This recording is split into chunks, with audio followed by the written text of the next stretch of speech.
was interesting. Like, changing the elements of the attacks was interesting, I will give it that. However, it's like, once you learn what the new element is, it's just the same fight.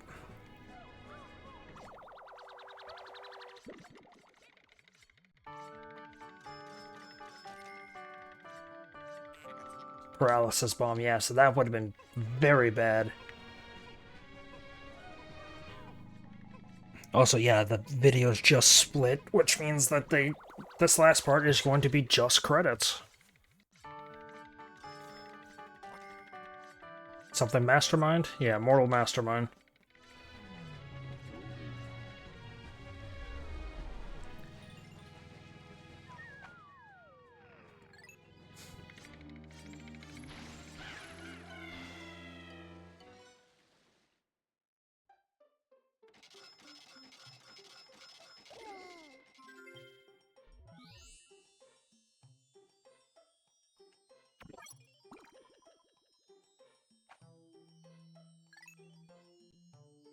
And that should be the game over. That should be the game done.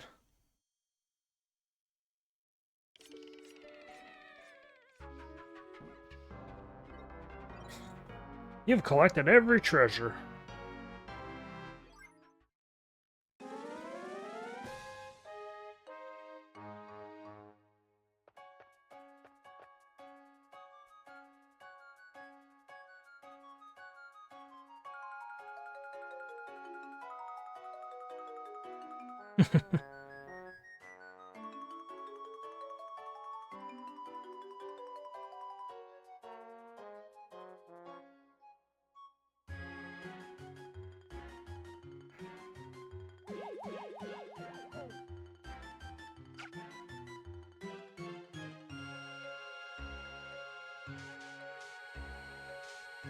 I like the terrible Source filmmaker cutscenes.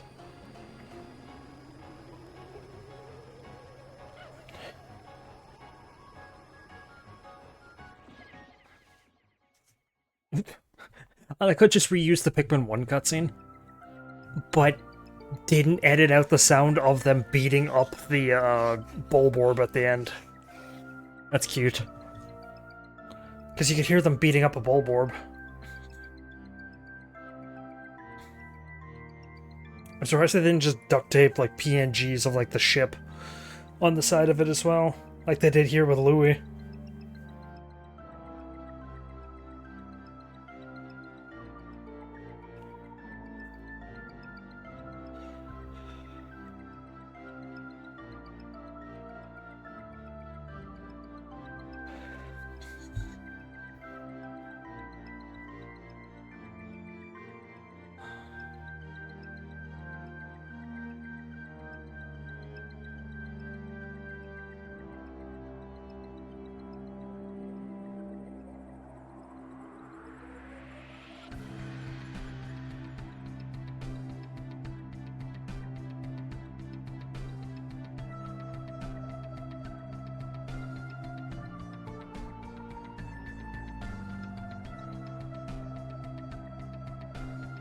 Do do do do do do.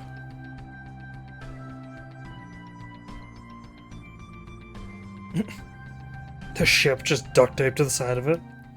The end. We mean music by the Harmonica Fish is the same song from normal Pikmin.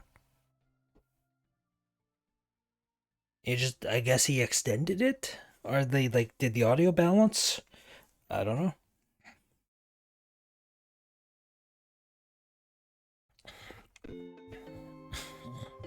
22 days, not bad. Way too many Pikmin lost. Majority in battle. Only 3 left behind. 13 to 5. I went most of the game without losing any to fire. 13 to the 3 main elements. 50 to explosions. 9 to poison. I lost more than or almost as much as I grew. Red Pikmin, blue Pikmin, yellow Pikmin. Didn't have much of an excuse to grow many whites or purples. 20 hours, not bad.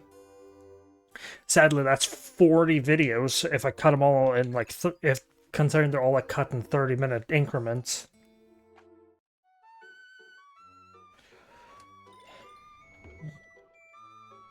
Okay. And that is finito. Scrambled Titan Dweevil. Oh yeah, cooking with Louis. Almost observations. Louis may be right for this thing during our trip home, despite me telling him I'd rather not. I don't appreciate having to ride home in the cargo hold while he pilots my ship home. Anyway, the scrambled version of the Titan Dweevil is a master of trickery. Its weapons all have bizarre effects that don't act like they look. As well as it being able to manifest terrain based on the memories of what it's holding on to. In our case, me. Anyway, I'm not going to talk about this anymore. Some things are best kept secret. Cooking with Louis. Even after cutting the legs off, the creature still wriggles around helplessly. Personally, I like to taunt the creature by eating its legs raw right in front of its face. It's an amazing feeling. Due to the meaty taste of the leaf, you can make a leaf-only salad for even the pickiest of eaters. Although this creature is very fickle to prepare, the bright green meat is a great conversation starter. Pull off the balloon-like air sacs and mince the meaty abdomen and shape it into small cakes. Pan-sear the cakes until crusted, but be careful not to overcook the delicate meat. When ready to serve, garnish the plate with the vibrant air sacs.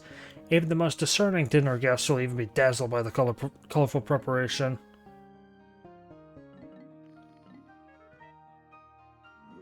This being actually has a mint-like taste to its meat. Yeah, he just... Oh, it's certainly unique, but I wouldn't call it edible. Fiddlehead.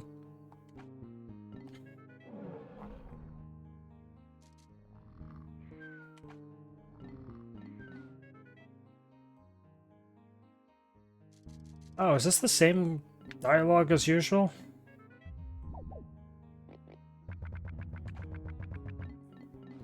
Or did they specifically change the ones for the unique creatures?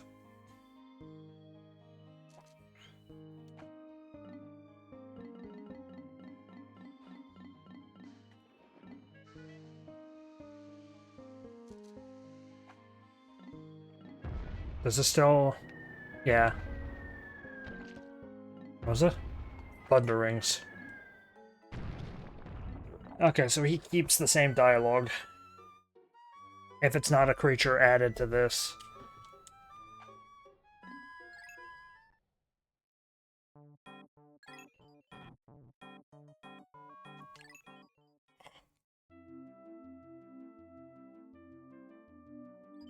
I'll take it.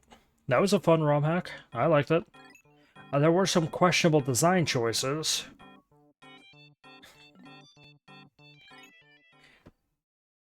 Because they did have the...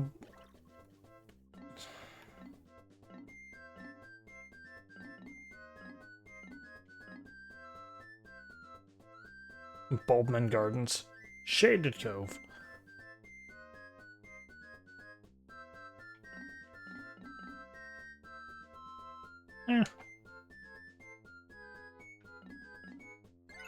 I'll do one. But I did like this ROM hack. This ROM hack did have some issues. Oh yeah, Captain yeah. New challenge. Expect 30 all-new caves with all sorts of surprises. It did have some issues because, like, a lot of the floors were custom. Like, they did have to, like, custom lay out the dungeons and all that. Well, not custom lay it out, but they did... They did, you know, have to, like, decorate the floors and all that, and, like, change how everything looked. They did, I'm pretty sure, make the custom, like, they had to pick which enemies would be on what floor.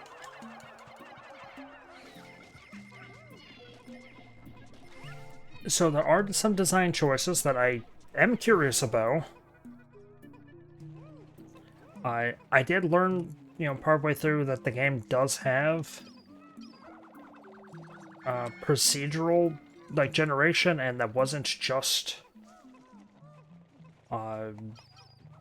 it was just me getting bad luck sometimes. It wasn't them being rude and, you know, making these diabolical floors.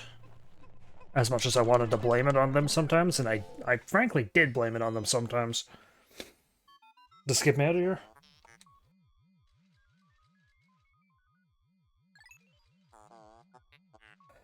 Yeah. That's just the key to get him. Seems the treasure detects geomagnetic field. Yeah, sure, whatever.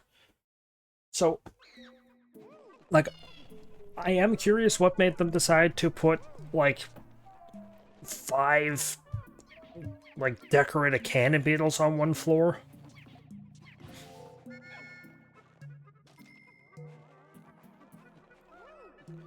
Or stuff like that. But, for the most part, the floors were kind of random, so... I'll leave the dungeons alone. Primarily just because... there's not really much, you know... They did decide to pick, oh, this floor's gonna have 2 Gatling groinks. This floor's gonna have 1,000,000 bulbors, because you do pick that. Like, that is something that they pick for the most part.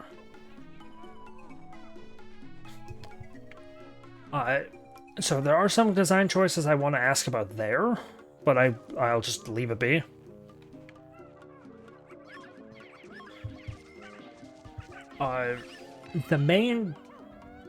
The changes to, like, the enemies and stuff, I did like some of the changes.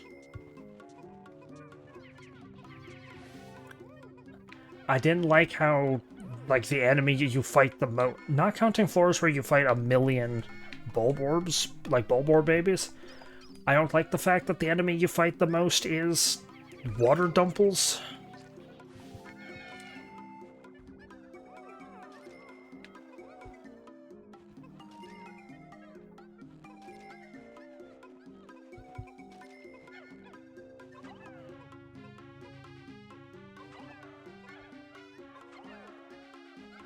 Like, most of the enemies I have fought were dumples and frogs, which was very frustrating.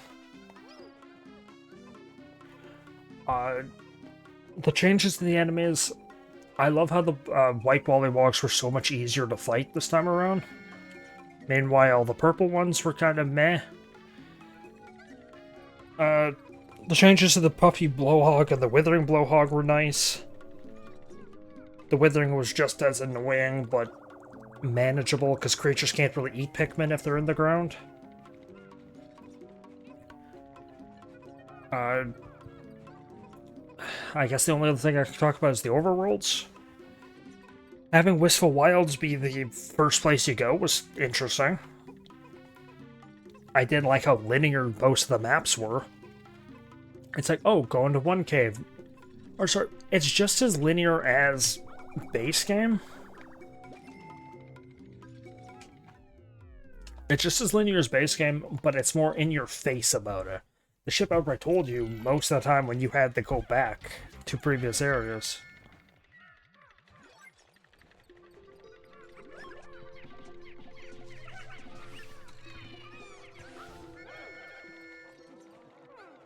Yeah, the ship just outright told you for the most part. It was like, hey, you know, we have reds now. Go back and break down this fiery door you found.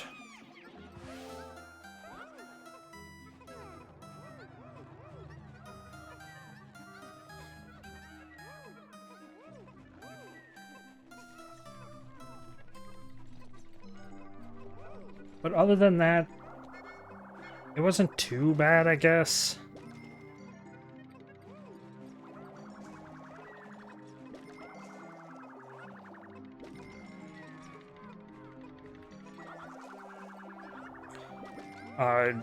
I liked the remixes of the areas. They were kind of interesting.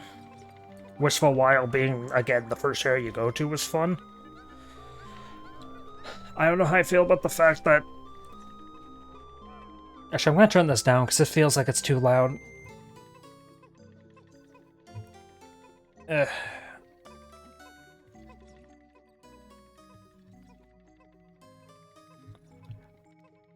I didn't like how Wistful Wild, like, the second half of it, like... Because, what is it? You go and you find, you know, you get the Pikmin you need.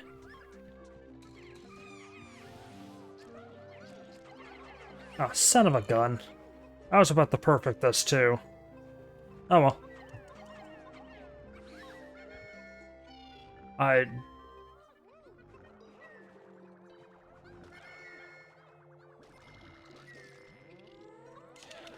didn't like how it was like, okay, you know, we'll have normal progression for the dungeon and or for the area, you know, you'll fight slightly increasingly harder enemies and, you know, all this other stuff. Like, actual proper, like, progressionary ideas were put into it. So, you know, the enemies you fought were kind of on par with what you would fight. When you come back with the reds, there is that pit that has or the area that has just the big enemies in it. But they were, I think they were silver bulbers, right? So they were easy enough to deal with. No, when you come back with white Pikmin and blue Pikmin, it's just like, okay, here's just a bunch of bulwarps that wake up as soon as you get near them. Here's a bunch of frogs. It felt like, oh yeah. It felt like anytime you were supposed to come back to an area, the difficulty just needlessly increased. And it wasn't like a gradual increase.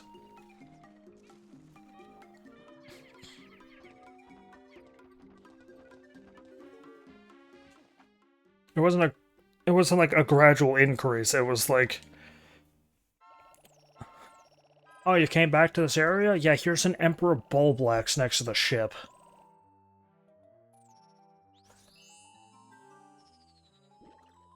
Getting anywhere in the Forest of Hope, essentially, was kind of a nightmare. Because of all the stupid moss mamutas. Yeah, and I frankly don't... Valley of Repose. What? Is this just the Valley? Is this just the Pikmin 2 Valley of Repose?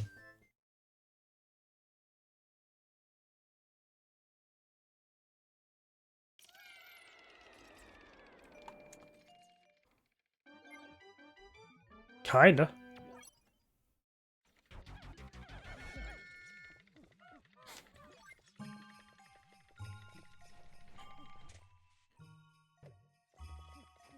Yeah, it really just is the Valley of Repose, huh?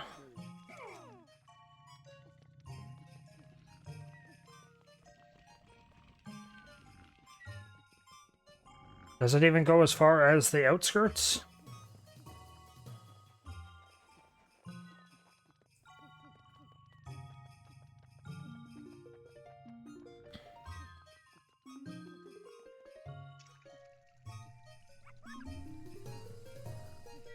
Hmm.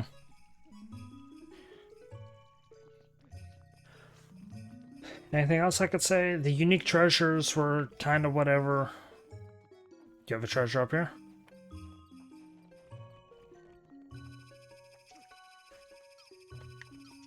Yeah, the unique treasures were whatever. I liked what they did to the enemies. That was interesting enough. This challenge mode seems like it'd be fun.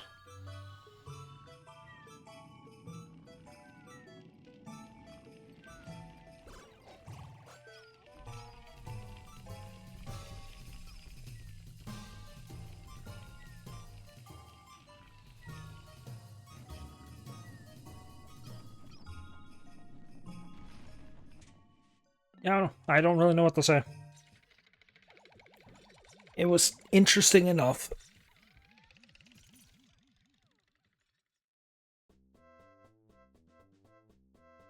Yeah, I guess that's just Valley of Repose. So if I beat, like, this one, will it just unlock, like, the rest of the Pikmin 1 floors?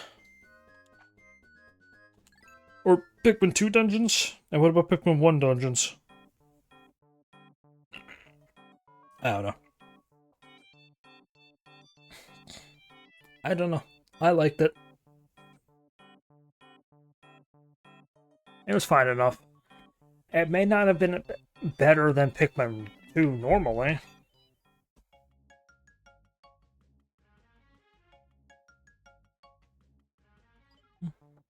But, it was fine enough. It worked. Anyway, other than just saying it worked, there's not much I could say, so thanks for watching, and I hope you enjoyed.